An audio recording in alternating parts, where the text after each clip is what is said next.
Hello everyone once again. Today's we are talking about low resistance measurement. Today's we are talking about Kelvin double bill. It is one of the important method for measurement of resistance. In previous technique we are talking about voltmeter method where we applied the voltage across one of sources and only also applied across the your load. In the both the cases we said that if we applied the voltmeter across the source, then the ammeter carrying the some error which can be mitigated if the load resistance should be greater than ammeter resistance, or in case if voltmeter is applied across the your load, then voltmeter resistance should must be higher than your load resistance. In both the case there is some should be some relative error should be some there, and that could not be mitigated as perfect enough. Now, one of the superior method in case of your low resistance measurement, that is called Kelvin double bridge method. It is one of the method is a basically it is a modified version of Bridgestone bridge, where is a it is basically based on the null deflection measurement. Previously, first method Kelvin give, that is to the Kelvin bridge method.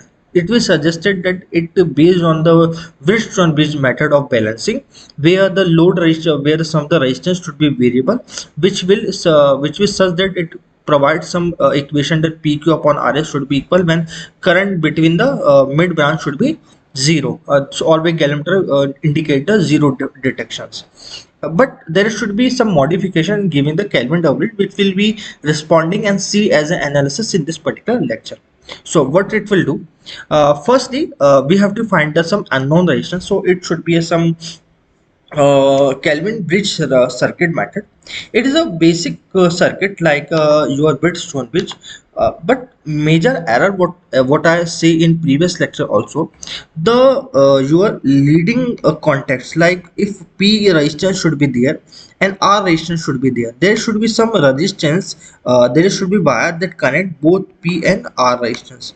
Where R and S should be there, there should be some resistance. There is some lead that connect between them. This lead also carries some resistance, and this resistance carries some of the major error and possibly carrying the carry that this unknown resistance should be faulty, okay, or can give the false reading in the system. So in case of Kelvin bridge system, we will also we also in mind that this particular in lead contact has some resistance, and we indicated that if we provide the main concept behind is that if we assume that this particularly galvanometer having some lead contact M to N, there is a lead contact that is connecting R resistance R that is unknown and standard resistance R that connected M to N, having some resistance total is R, capital R.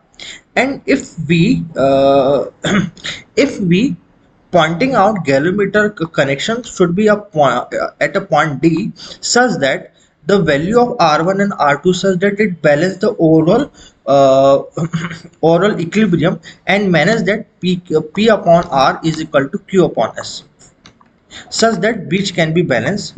Then the particular point at which we pointing out the galvanometer is very important, where this ratio of R1 and R2 should be measured in the focus. So how should we calculate that particular point that will be had to be touched in our lead contact due to our galvanometer? So there should be some calculations suggest that for bridge balancing condition, this R1 by R2 ratio, this R1 by R2 ratio must be equal to this P by Q ratio.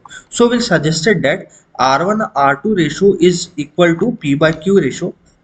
We will add by P by Q ratio first equation. In second equation we suggested that using the Wheatstone bit balancing condition, we suggested that P is equal to, it is total R resistance plus R1. So PR plus small r1 is equal to Q, and in addition standard resistance and adding with some your lead contact resistance R2.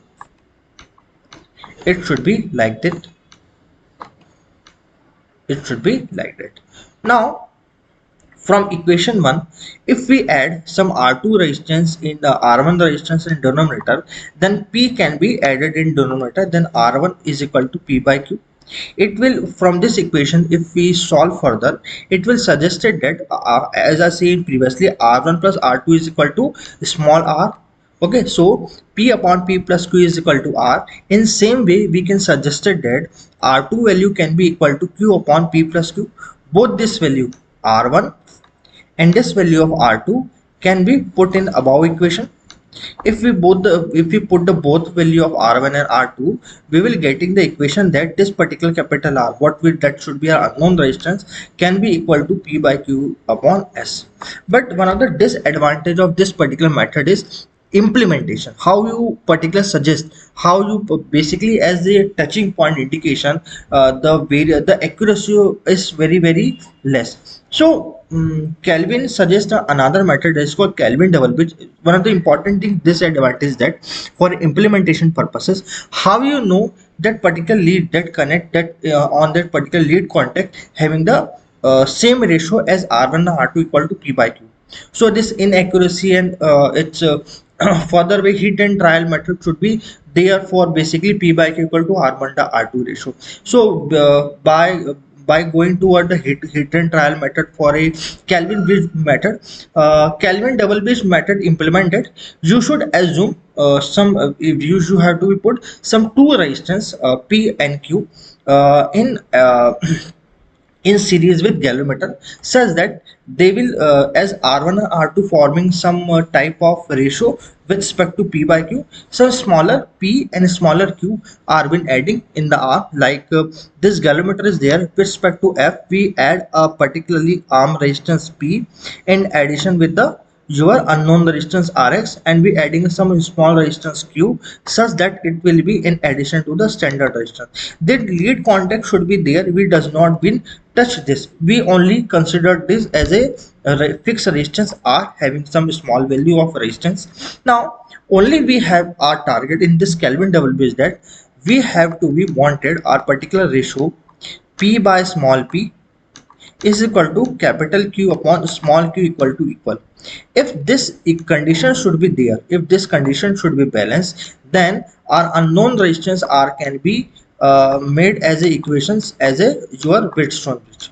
So what should be the calculation? We should just have to derive this particular problem also. Now what should be problems? First we have to be calculate the voltage EAB. We have to find the voltage EAB, that is this. What is the voltage drop across this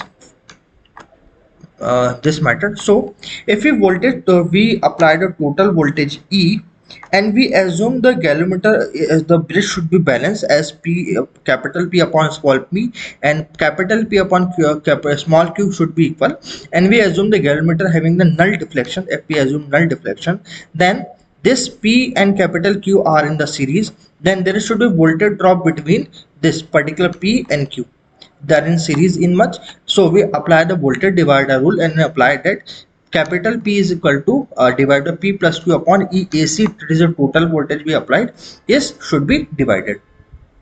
Okay, now in next case this particular EAC, what is EAC? EAC is nothing but this whole voltage applies across this much. Okay. Now what is EAC? EAC is nothing but addition of R by S, addition of this resistance R and S. So the overall resistance by this particular method, when we assume the galvanometer to be resistance, if the capital P by Q and small p by Q is equal, then the bridge balancing condition should be there. So it is one of the best method. We does not have to be we do not have to worry about the variation of lead contact to be precise as much, but we have to be only thing in the mind that the value of small p and small q should be fitted as a fixed resistance, should be such that it should be in fixed ratio with capital P and capital Q. Only this we have to be mind by when we design any Kelvin double bridge method. So that's all. And this particular measurement of resistance having the value of 1 to 1 microampere ohm resistance, the accuracy is very good, that is 0.05% to 0.2%, that give the very high sensitivity is in the particular system. The major advantage, we can measure the particular range of current, that is 0.1 ampere to 1 ampere. Power consumption very less. Construction is very simple. Sensitivity is very high. One of the disadvantage of, what is the disadvantage of this method? This bridge is balanced or no sensitivity is galvanometer is used. uh, Current requirement is very high, and we have to manually adjust the resistance in the system. That's it. Thank you so much for this particular lecture. We will continue this lecture series by having the Wheatstone bridge for a medium resistance measurement. Thank you so much.